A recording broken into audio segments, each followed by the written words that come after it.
Praise the Lord. இயேசுவின் ரத்தம் ஜெயம். தினமும் இயேசு நிகழ்ச்சிக்கு உங்களை கர்த்தராகிய இயேசு கிறிஸ்துவின் நாமத்தில் வரவேற்கிறேன். செய்தியின் தலைப்பு, உங்களது நோ என்றும் நோவாகவே இருக்கட்டும், அப்பொழுது பரலோகம் எஸ் என்று உங்களை அங்கீகரிக்கும். ஆதார வசனம் கலாத்தியர் 1:24. என்னை பற்றி தேவனை மகிமைப்படுத்தினார்கள், நற்சாட்சி பெற்றவர்களே. இந்த வசனம் பவுலுடைய செயல், பேச்சு, நம்பிக்கை, தைரியம் இவைகளை பார்த்து மக்கள் தேவனை மகிமைப்படுத்தினார். கலாத்தியர் 1:23 சொல்லுகிறது, முன்னே நம்மை துன்பப்படுத்தினவனே தான் அழிக்க தேடின விசுவாசத்தை இப்பொழுது பிரசங்கிக்கிறான் என்பதை மாத்திரம் அவர்கள் கேள்விப்பட்டிருந்து தேவனை மகிமைப்படுத்தினார்கள். பவுலுடைய மனமாற்றம்.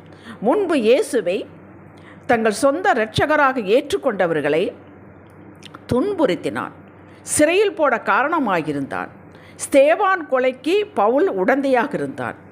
இப்போது அழித்தவன் அந்த விசுவாசத்தை ஊன்ற கட்ட பிரசங்கிக்கிறான் என்று கேள்விப்பட்டதும் மக்கள் தேவனை மகிமைப்படுத்தினார்கள். அவனை மகிமைப்படுத்தவில்லை, தேவனை மகிமைப்படுத்த இந்த மாற்றம் கொண்டு வந்த தேவனை, இப்படிப்பட்ட மாற்றத்தை கொடுத்த தேவனை துதித்தார்கள். பவுலை இயேசு ஒரு நாள் சந்தித்தார். இது அப்போஸ்தலர் 9 பதிவு செய்யப்பட்டுள்ளது, விவரிக்கப்பட்டுள்ளது என்பதை நாம் யாவரும் அறிவோம். பரலோக பலனால் நிரப்பப்பட்டான். இப்போது நோ என்று சொல்லியதை அவன் எஸ் என்று பிரசங்கிக்கிறான். மக்களே, நம்முடைய பணம், செல்வாக்கு, அந்தஸ்து, அதிகாரம் இவைகளை பார்த்து மக்கள் தேவனை மகிமைப்படுத்த மாட்டார்கள். நம்முடைய உள்ளான மனிதனுடைய மாற்றம், முன்பு மனித சுய பலத்தால் செய்து வந்த காரியங்கள் மற்றவர்களை வேதனைப்படுத்தியது. இப்போது சாந்தம், நீண்ட பொறுமை, ஏற்றுக்கொள்ளும் தன்மை, சுற்றி இருப்பவர்களுக்கு சமாதானம், ஆறுதல் ஏற்படும் இம்பேக்டை கொடுக்கும்போது மக்கள் உடனே தேவனை மகிமைப்படுத்துகிறார்கள். தேவனை மகிமைப்படுவதற்கு நாம் காரணமாக இருக்க வேண்டும். இதுதான் வாழ்வினுடைய உயிர் நாடி. தேவ நாமம் தூஷிக்கப்படுவதற்கு நாம் காரணமாக இருக்கக்கூடாது. இவர்களெல்லாம் கிறிஸ்தவர்களா என்று ஒரு நாள் நம்மை பார்த்து அவர்கள் சொல்லிவிடக்கூடாது. மொத்த கிறிஸ்தவத்தையும் கேவலமாக பேசிவிடக்கூடாது. எல்லா சுவிசேஷம் 4 சுவிசேஷம் வாசியுங்கள். எப்பொழுதெல்லாம் இயேசு குணப்படுத்துகிறாரோ, பேய்களை ஓட்டுகிறாரோ, பெரிய அற்புதம் நடக்கிறதோ, அப்பொழுதுதான் மக்கள் தேவனை மகிமைப்படுத்தினார்கள். அவருடைய நாமத்தை உயர்த்தி பிடித்தார்கள். அவருடைய நாமம் நம்மால், நம் மூலமாக உயர்த்தப்பட வேண்டும், மகிமைப்பட வேண்டும் என்பதற்கு எல்லோருக்கும் ஆசைதான், விருப்பம்தான். இதற்கு நம்ம சொந்த பலன் போதாது. நாம் மனிதர்களே, பரலோக பலன் வேண்டும். சகரியா 4:6 சொல்லப்பட்டது போல நம் பலன் ஒன்றுமில்லை, பராக்கிரமம் ஒன்றுமில்லை, தேவனுடைய ஆவியினாலேயே ஆகும். கேட்டீர்களா? இயேசு சொன்னார், என்னை இல்லாமல் உங்களால் ஒன்றும் செய்யக்கூடாது. யோவான் 15:5. அவர் செடி, நாம் கொடிகள். கொடிகள் தனித்து நின்று பலன் கொடுக்க முடியாது. செடியோடு இணைந்திருக்கும் வரை, அவருடைய வேருக்கு சாருக்கு பங்காளிகளாக நாம் இருக்கும் வரை அதிக பலனை கொடுப்போம். பார்க்கிறவர்கள் செடியை பாராட்டுவார்கள். மிகுந்த கனி ஒரு செடியில் இருக்கிறது என்றால் அது கொடியை பாராட்ட மாட்டார். இந்த கொடி பாரு எவ்வளோ செடி பழம் கொடுத்துருக்கு. செடியை பாராட்டுவார்கள், மரத்தை பாராட்டுவார்கள், மகிழ்வடைவார்கள். பரலோக பலன் நம்மில் கிரியை செய்யும் போது நம்மால் எல்லாம் செய்யக்கூடும். இதை மனதில் வையுங்கள். இம்பாசிபிள் திங்ஸ் எல்லாம் நமக்கு பாசிபிள் திங்ஸாக மாறும். ஆவியாவுடைய பலனில் நடக்கப் போகிறேன், செய்ய போகிறேன். அவர் ஞானம் தருவார், அவர் பலன் தருவார், அவர் ஆலோசனை தருவார். நான் நடக்க வேண்டிய பாதையை பார்த்து கொண்டிருக்கிறார், நான் அவரிடம் கேட்பேன் என்ற திண்ணக்கம் இருந்தால் அவங்களால் எல்லாம் கூடும். இதைத்தான் பிலிப்பியர் 4:10 பவுல் எழுதி வைத்தார். என்னை பலப்படுத்துகிற கிறிஸ்துவினால் எல்லாவற்றையும் செய்ய எனக்கு பலன் உண்டு. இந்த பரலோக பலன் கொஞ்ச காலம் நம்மை நிரப்பி பின் வெற்றி போகிறது இல்லை. இது வற்றாத ஜீவ ஊற்று. நீங்கள் இந்த பூமியில் இருக்கும் வரை ஜீவிய காலமெல்லாம் இதை அனுபவிக்கலாம். நாம் அவரிலும் அவரது வார்த்தை நமக்குள்ளும் வேரூன்றி நிற்கும் வரை இந்த பரலோக பலன், ஆவியின் பலன் நம்மை நிரப்பி செயல்படுகிறது. ஆனால் அவர் நம்மை நிரப்புகிறார், செயல்படுகிறது என்னவோ நாம் தான். கர்த்தர் நம்மை ரோபோட்டுகளாக படைக்கவில்லை. சுயத்தை வைத்து மதிப்பு கொடுத்து நடத்துகிறார். நம்மோடு அவர் போராடுவதே இல்லை. போடு, கீழே போடு, செய்யாத, மிரட்டுகிறது இல்லை. பெரம்பை வைத்து கொண்டு மிரட்டுகிறது இல்லை.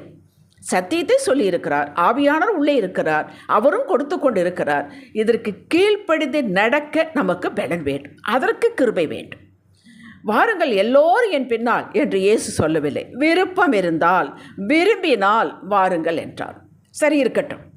இந்த பலன் நம்மை நிரப்பி இருக்கும்போது ஒரு காரியம் முதலில் நாம் செய்ய வேண்டும். இதுவரை செய்ததை நிறுத்தி யோசிக்க வேண்டும். ஆண்டவருக்கு பிரியமில்லாத வழியில் இதுவரை நடந்திருந்தால், பேசியிருந்தால், செய்து இருந்தால் இந்த இடத்தை நிறுத்தி இனி அதற்கு நோ என்று சொல்லி முற்றுப்புள்ளி வைக்க வேண்டும். இதை நாம் தான் செய்ய வேண்டும். வேண்டாதவைகளை ஏற்றுக்கொள்ளாமல் இருக்க இந்த பலனை பயன்படுத்த வேண்டும். ஆதியாகமம் 14ஆம் அதிகாரத்தில் ஆபிரகாம் தன்னிடம் கைவசமுள்ள ஆட்களை கொண்டு 5 ராஜாக்களை தோல்வியடைய செய்து துரத்திவிட்டான். அதாவது சோதேமின் ராஜாவுக்கு எதிராக வந்தவர்கள். சோதேமில் தான் தன் உறவான லோத்து இருக்கிறான். லோத்தையும் சேர்த்து கொண்டு அவருடைய எல்லாவற்றையும் கொண்டு பறித்து கொண்டு போய்விட்டார்கள். அந்த ராஜாக்கள் கொண்டு போய்விட்டதை இப்பொழுது ஆபிரகாம் எல்லாவற்றையும் திருப்பி கொண்டான். சோதேமின் ராஜா பெரிய கிஃப்டோடு ஆபிரகாமை சந்தித்து இந்த பொருள்களை எல்லாம் நீர் எடுத்துக்கொள்ளும் என்றான். ஆபிரகாம் தைரியமாக ஏற்றுக்கொள்ள மறுத்துவிட்டான். இந்த இடத்தில் கற்பனை பண்ணி பாருங்கள். ஏராளமானது கொடுக்க நான் தானே போய் சண்டை போட்டேன், நான் தானே இதற்கு உரிமை இருக்கிறது அல்லவா என்று வியாக்கியானமும் அவன் பேசவில்லை, ஜட்ஜ்மெண்ட்டும் பண்ணவில்லை. வேண்டாம், ஆபிரகாமை ஐஸ்வரன் ஆக்கினே என்று நீர் சொல்லாதபடிக்கு நான் ஒரு சரட்டை ஆகிலும் பாதரட்சியின் வாரை ஆகிலும் உமக்கு உண்டான யாதொன்றாகில் எடுத்துக்கொள்ளேன் என்று வானத்தையும் பூமியும் உடையவராகிய உன்னதமான தேவனாகிய கர்த்தருக்கு நேராக என் கையை உயர்த்துகிறேன் என்றான். அவன் கையை உயர்த்தினான். ஆண்டவர் விட்டு விட்டாரா? நான் தானே உனக்கு அனுப்பினேன் கிஃப்ட் என்று சொன்னாரா? இல்லையே. ஆதியாகமம் 14ஆம் அதிகாரம் 22-23 இந்த நிகழ்ச்சி பதிவாகியிருக்கிறது. இந்த குணம், ஆட்டிடியூட் நமக்கு வேண்டும். நம்முடைய நோ எந்த காலத்திலும் எந்த சூழ்நிலையில் நோ தான், அது எஸ்ஸாக மாறக்கூடாது. இப்படிப்பட்ட ஆபிரகாமை கர்த்தர் எப்படி கனப்படுத்தினார் என்பதை ஆதியாகமம் 24ஆம் அதிகாரம் 35வது வசனத்தில் ஆபிரகாமின் ஊழியக்காரன் மூலமாக நமக்கு வெளிப்படுத்துகிறார். அது என்ன சொல்லுகிறது? கர்த்தர் என் எஜமானனை மிகவும் ஆசீர்வதித்திருக்கிறார், அவர் சீமானாயிருக்கிறார். கேட்டீர்களா? கர்த்தருக்கு நோ என்றால் நமக்கு நோதான். உங்களை சீமானாக்குவதற்கு அவருக்கு எவ்வளவு நேரம் பிடிக்கும்? அது அற்ப காரியம். அவருக்கு எஸ் என்றால் நமக்கு எஸ் ஆக வேண்டும். இதை செயல்படுத்த பரலோக பலன் உங்களுக்கு உண்டு. இதற்குத்தான் பலன் வேண்டும், இதற்குத்தான் கிருபை வேண்டும். செல்போன் பார்க்க மாட்டேன், தேவையில்லாத நோண்ட மாட்டேன் என்று நோ சொல்லி இருந்தால் நோதான். அது என்ன, அது மட்டும் பார்த்துப்போம், இது மட்டும் என்ன ஆச்சுன்னு பார்ப்போம். பார்த்து என்ன பண்ண போகிறீங்க? ஒன்றும் பண்ணுவதில்லை. டிவி பார்ப்பது, மற்ற காரியங்கள் செய்வது அவசியம் என்றால் செய்யலாம், அவசியமானதைத்தான் செய்ய வேண்டும். அதற்கு நோ என்று சொல்லி பழக வேண்டும். நல்ல நட்பு தான், நல்ல நண்பர், நல்ல குணம், இவரோடு சேர்ந்து போய் இந்த கெட்ட பழக்கத்தை நான் பழகினேன். இன்று மறுபடியும் கூப்பிடுவார், நோ பிரதர்.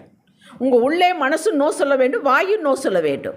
மனசு எஸ் என்று, வாய் நோ என்று சொல்லக்கூடாது. 2 பக்கம் நோனா நோ தான். அப்படி எல்லா காரியங்களிலும் நீங்களாகவே காலையிலிருந்து எடுத்துக்கொண்டு பாருங்கள். எது நம்மளை வீழ்த்தியது, எது நம்மளை சோம்பேறியாக்கியது, எது நம்மளை வேதனைப்படுத்தியது, குடும்பத்தை வேதனைப்படுத்தியது, அதற்கெல்லாம் நோ என்று சொல்லுங்கள். ஹல்லேலூயா.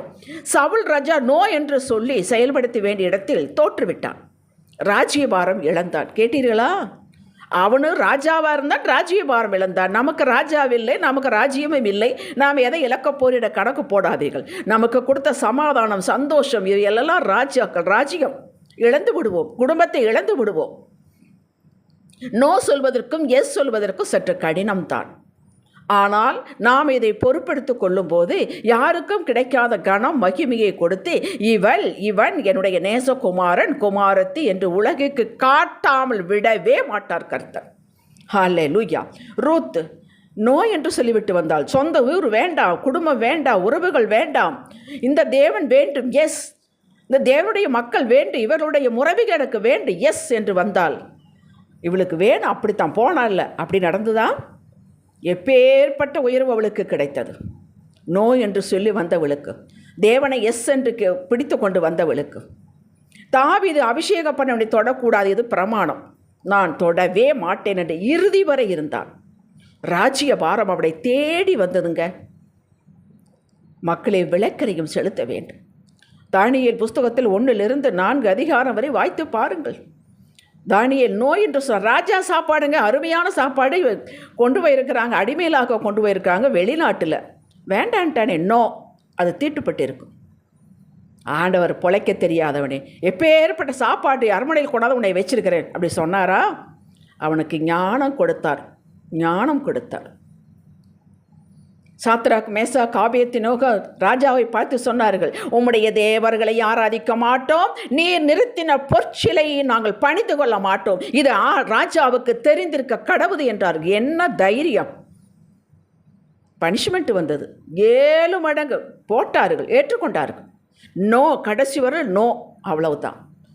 அந்த அக்கினி சூளைக்குள் இருந்து என்னோட ராஜா வெளியே கொண்டு வந்தார். பின் உயர்வு கிடைத்தது. உயர்வு நம்ம நாட்டில் எல்லாம், சொந்த நாட்டில், வெளிநாட்டில். ஹல்லேலூயா! அப்படி ஒவ்வொன்றா நீங்கள் எடுத்து பாருங்கள். யோசேப்பு வாலிப பையனுங்க, வெளிநாட்டில் இருக்கிற யாருமே பார்க்கல, நோ என்று சொல்லிவிட்டு வெளியே வந்தான். அவனுக்கு கிடைத்தது சிறை. இருக்கட்டுமே, அங்கதானே அவனுக்கு ஒரு பெரிய வெளிப்பாடு கிடைச்சது, அவங்கதானே அவனுக்கு ஒரு பரலோக திறப்பு உண்டானது. எங்கெல்லாம் நோ சொல்ல வேண்டிய இடத்தில் நீங்கள் நோ சொல்லுகிறீர்களோ, ஆண்டவருக்கு இது நோ என்றால் எனக்கு நோ என்று சொல்லுகிறீர்களோ, பரலோகம் உங்களுக்கு பேக்கப்பில் இருக்கும். கர்த்தருக்கு எஸ் என்றது உங்களுக்கு முடியாக இருந்தாலும் பலத்தையெல்லாம் ஒன்று திரட்டி எஸ் என்று நில்லுங்கள். பரலோகம் உங்களுக்கு கதவை திறந்து விட்டது. நீங்கள் செய்து பாருங்கள், சேலஞ்சாக சொல்லுகிறேன். ஹல்லேலூயா!